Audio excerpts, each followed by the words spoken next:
খুব ব্যাপক মানে বাতাসে উড়িয়ে দিচ্ছে গাড়ি, রাস্তা কানতেছে কিন্তু আটকানি হচ্ছে ওর দাঁড়ায়নি, খুব দ্রুত চলিছে গাড়িতে। ফুলতলা থেকে বাচ্চা সামনে ড্রাইভার আছে, মাঝখানে বাচ্চা, পিছনে লোক ধরে রেখেছে, কান্দাকাটি করছে। দর্শক যেটা বলছিলাম, আপনারা দেখছেন কয়রা সাংবাদিক ফোরাম থেকে লাইভ দেখছেন যে কয়রার ফুলতলা বাজার থেকে আজকে বিকাল 5:40 একটা ছোট বাচ্চাকে কিডন্যাপ করা হয়েছে। এবং এই তো আমরা যখন ভিডিওটা করছি, ভিডিওটার ঠিক 5 মিনিট আগে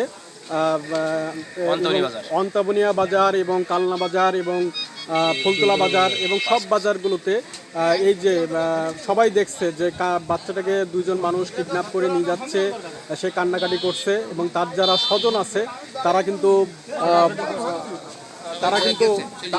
কিন্তু ওই যে ওইটা ওনাকে ধরার জন্য আর কি চেষ্টা করছে।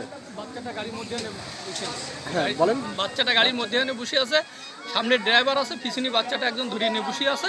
আমার কাছে ফুলতলা থেকে জাফর হাজি ফোন দেওয়ার সাথে সাথে আমি সাদ আলী টোলে ফোন দিলাম। টোলে ওখানে আমাদের লোকজন আছে, কিন্তু টোলে যায়নি।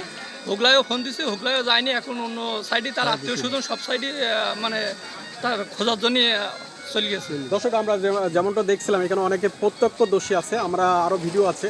ভাই আপনি বলছিলেন যে আপনি যেটা দেখছিলেন, কি দেখলেন একটু যদি বলতেন। আমি তো আমার দোকানের সামনে দাঁড়িয়েছি, গাড়ি দেখলাম বাচ্চাটা কানতে, স্যার স্পিড খুব গাড়ি। জি, দুইজন বসে আছে গাড়ি, বাচ্চা মাঝখানে। ব্যাপক টান, বাতাসে উড়িয়ে গাড়ি। ঠিক আছে।